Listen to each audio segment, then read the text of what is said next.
Hi, it's me Hackerez, and today, I'll show you how to change your Microsoft Store's default download location. So let's get started.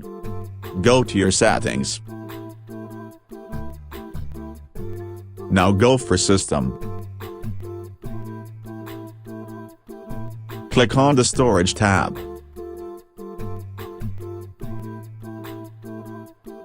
Select Change where new content is saved. This is where you can change locations.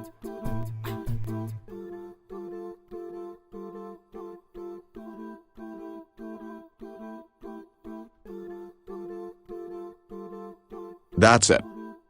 Thanks guys for watching, and do subscribe if it really helped you. See you in another video. Bye.